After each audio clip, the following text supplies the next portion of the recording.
So where do I come up with content ideas, and how do I know what videos to prioritize so that it's something I would do or consistent?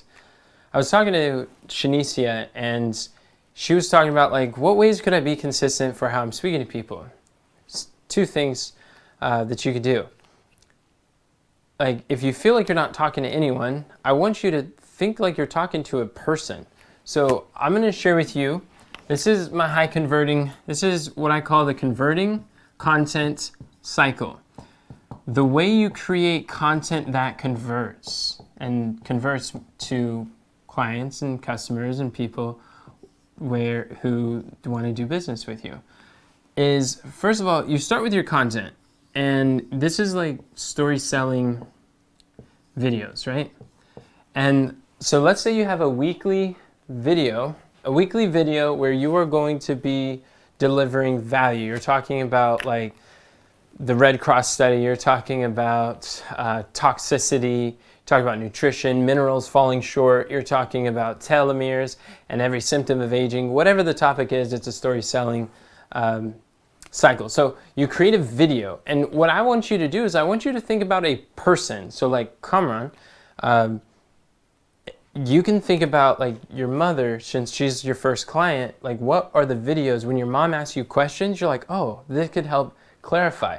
Think about your videos as like frequently asked questions, and you're creating an archive of your first client or the first buyer, or maybe the first like team member who decides, hey, I want to be a presenter. I want to invite people to a webinar. I want to build a business with you. So when you have the first team members, think about who are those that you can answer their questions that they have about maybe the products, about the science, about the concept. Like Shanicia invited someone and she's like, well, the doctor said I've had this issue for a long time. So why would how could you help me when the doctors couldn't even figure it out? So record a video about that, like the doctor, why the doctors like want you to be healthy, or the doctor's goal is different than you being healthy. So record a video there, so you have a story selling video, and let that content be like, the offer is, hey, comment webinar in the chat. I'm co-hosting a webinar about this topic, and so like comment if you want to know more about it. So then that goes to a convo, right? Then you have conversations. Now you have conversations with people, and that's where you send them a link and they register, and then they get on a webinar call. So now they're on the group call with the webinar, and after that webinar call, you're able to talk to them, line them up, sign them up.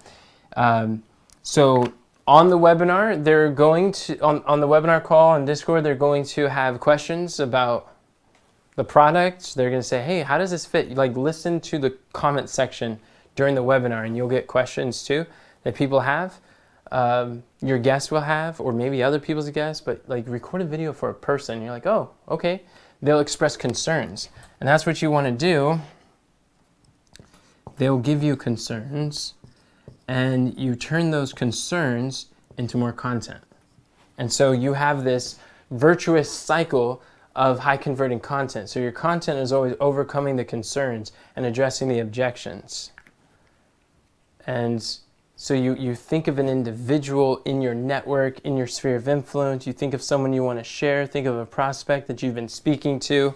Maybe they talk about a concern in their conversation, and you can record a video on that. Shanicia is talking to someone who they feel like their disease is wholly hereditary, and that it's like they were just born with the sickness, and that's what they're stuck with. So you could record a video like, there's some hooks that's like the shocking, you could say the latest science of hereditary diseases, or you could share like what to do if you're struggling with hereditary diseases or hereditary issues. And then you could say, dealing with hereditary diseases, watch this first. And the shocking truth behind what's causing your hereditary disease, perhaps. That kind of sounds funny because they think it's hereditary, right? It's genetics. Or Or you could say the shocking truth behind your hereditary diseases the doctors don't want you to know. Like, it could be a title like that, right? Did something just click for you, Shanicia? No, I was gonna say something along those lines of like you can just say like the shocking truth behind hereditary diseases, Could but put I it on wasn't there. gonna say like what the doctors don't want you to know. But instead of just saying the truth about your hereditary diseases, like you were saying, it sounds like it is hereditary, but there's like some truth about it. Yeah, yeah, But the opposite way would be like, yeah. yeah, I don't know how to Exactly. say. So along those lines, you have a hereditary disease, or you're talking to someone who thinks like, I just got a hereditary disease. So record a video on that, then have a conversation with that video, and that call to action is go to the webinar.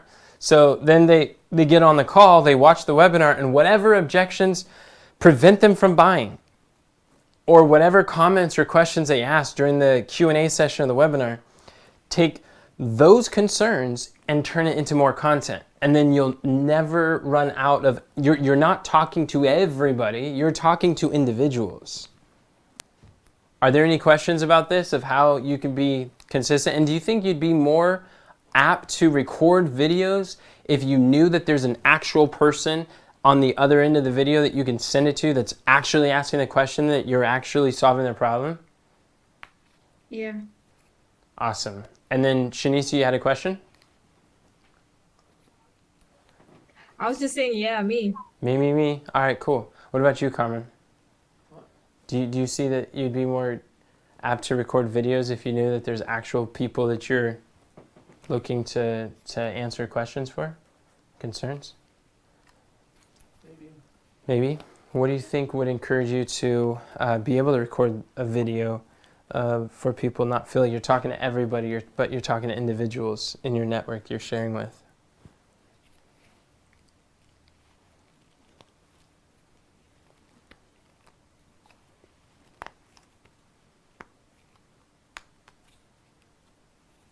If I personally got a question or concern from them? If you personally got a question? So like if someone you invited asks a question on the webinar and they're your personal guest and they express a concern, does that fit as a personal question that you receive from them? Because if they don't address a concern, they won't buy it from you.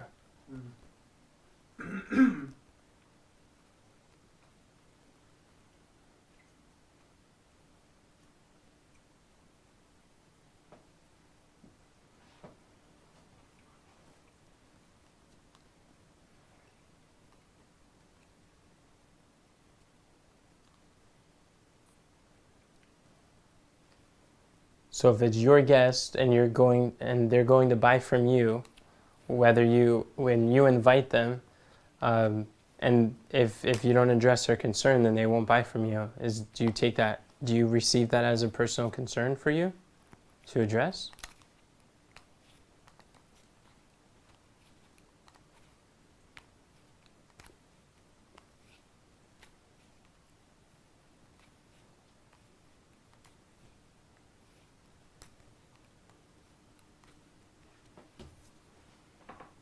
It's okay if you don't, I'm just asking.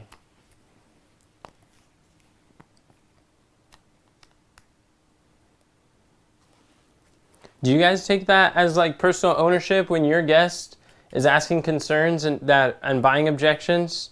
That if they don't get them addressed, then they're not going to buy from you? Is that something you guys see you would want to address in videos? Yeah, it makes sense to address it in videos. How come? Um,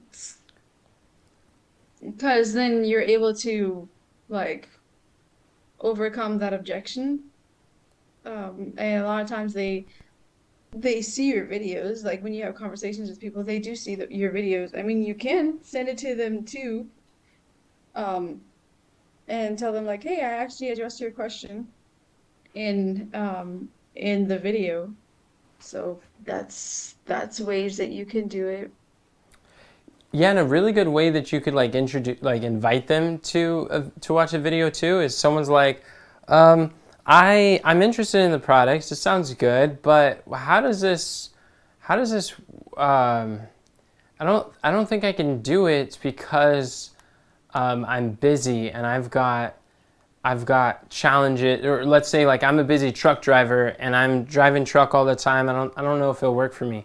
So if their objection is I'm a truck driver, I'm busy, then the if I would you works really well. It's like, hey, if I could show you a video where this busy truck driver was able to use the superfood nutrition system and totally improve their life, would you be interested in taking a look?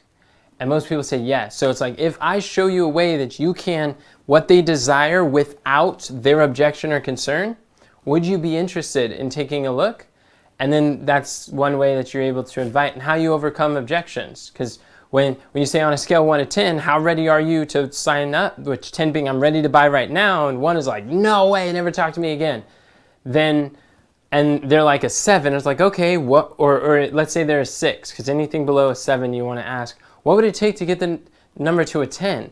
They're like, oh, I want to know about the ingredients. It's like, oh, great. If I sent you a video that talks about the ingredients and how they're like, I want to know if the ingredients are plant-based. If I sent you a video that talks about how the ingredients and where they source from, would you be interested in taking a look? They say, yes, absolutely. And you can either go record it and send it, or you could, like, that's why we want to collect these. And you can send them a video on that. And that way, you're able to address it. Go ahead. So you're saying that like you can say that if I would send you a link to a video and then you go and like quickly record it after that. Absolutely. You could totally do Like- that. Because if you would have that conversation over the phone and you would address their question, say, let me tell you about the no compromise policy. Let me talk about John Anderson, the mineral man, and how he understands of phytonutrients and how he gets into the depths, and he has a no compromise policy, and they test every third shipment and they reject it. They've actually lost money because it didn't meet the standards of quality. They check for PCBs, heavy metals, and like mercury, and they make sure that what is in the ingredient is actually there.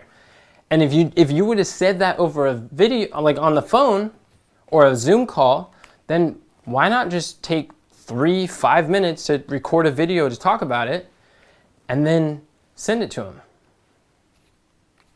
And you don't need slides for that. I mean, you can do it with slides, slap a few on there if you'd like, or you could just go on Loom, hit record, or you can even go live and then answer it and then send it to them later. But yeah, like I think a Loom video, answering in a Loom video is amazing because it allows you to use it again and again and again. Because if they have that concern, other people will too. Does that? So just think like any objection that anybody has, other people have that objection too. I believe that 100% fully. And here's a proof text. 1 Corinthians 10:13. There's no temptation taking you such as is common to man. It says such as is common to man. There's no concern, there's no problem, there's no challenge, there's no difficulty that is unique. That's like, it's common. All challenges, all concerns, all objections, all difficulties are common to man. And that means other people have gone through those experiences too. It's 1 Corinthians 10:13. So, and then God offers a way of escape. So then you say, hey, if I could show you a way that you can insert what they desire without what they're afraid of, their concern, would you be interested in taking a look? And that's when people say yes. That's how Eric Worre teaches how to overcome objections. On the chapter of GoPro, on the skill of follow-up, he teaches to give a third-party teaching tool. That third-party teaching tool could be you, but you want to have a video. Or it could be someone else who recorded a video that you saw that was similar to it. And we can share these resources together. Wouldn't that be cool? Yeah. Yeah, that would be. Shanicia, did you have a question? Well, I was going to answer your question that you asked initially, Yeah, please do. But, I'm still interested in that. but it's like in addition to what Katharina said and what you were just saying about the fact that if one person has the objection, then that means other people have it, and so you can use that video to answer other people's questions too. Like in addition to that, I was thinking like my experience with my sister when she was finding out. You know, at the time I shared all the information that I thought she needed to answer her questions, and then she still had questions. and then we ended up creating videos after that. And so it also helps me to know like what types of questions to ask people or what types of things to address in the future that I might not have known. And then just by creating that video or videos or whatever resources to help her, I can help other people. And so there's objections and stuff that I don't even know that people have because I don't know to talk about it or to ask them about it or they didn't mention it until they learn more and then the questions start coming up. And so yeah, Absolutely. that's another way that I look at it. That's powerful. Thank you for sharing. Another thing I thought of is also what you said. Another thing that's effective and works is if you have other presenters or other people who are knowledgeable about the concerns, like you can do it yourself, like it's fast for you to record yours, but you could also go to a mentor. If you don't have the answer, or maybe you do have the answer, but you want someone else's fresh take on it, you can literally take I don't even have my phone, but you can take your phone and you can like go to someone if you see them in person and like you have friends in the business and you could say, hey, how would you answer this question? And you could like give them context, be like, hey, could you record a video answering this question? And don't say a name, create content that's not like specific to the name, but like between you and I, like, yeah, this helps, right? But they could record the video. And if you're online, then you could say, hey, can we jump on a quick Zoom call, hit record?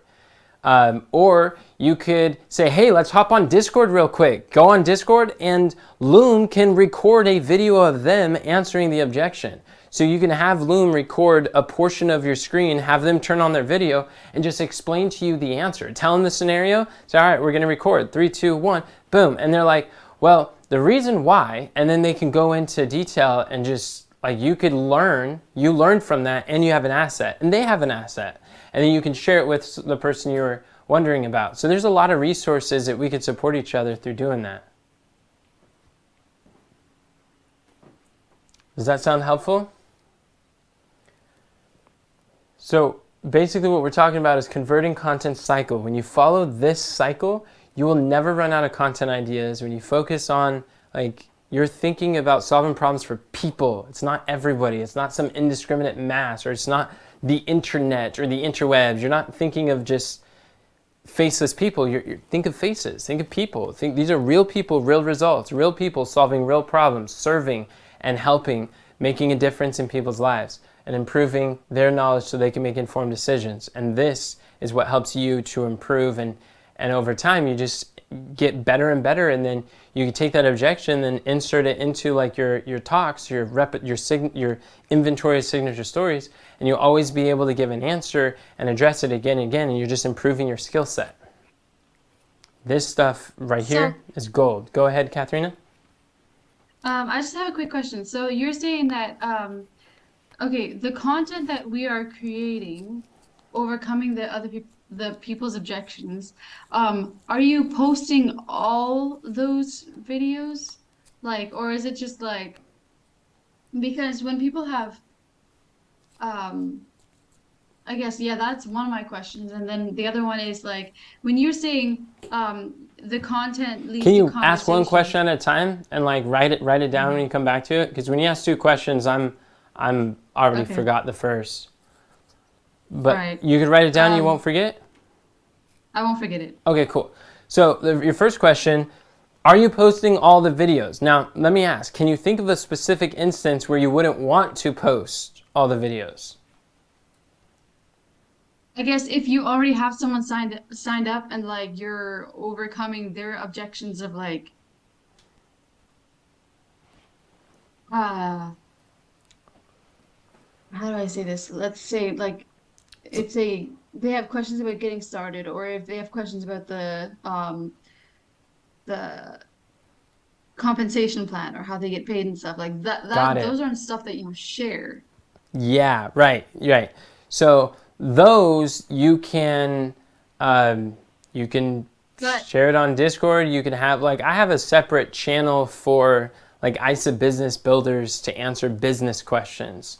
So many of those you can address it, and as long as you're not calling out the people or person in your video, you can still post that on on a channel for business builders that you can use for that. Or you can create like a YouTube playlist, unlisted videos. So it's not publicly posted, but it's unlisted, and you can send them a link so that you just have reference to it. Those are ways that you can address it. Or if you have a Loom folder of some of those, you wouldn't be posting that not on your Facebook profile publicly, but you could post it on a business profile.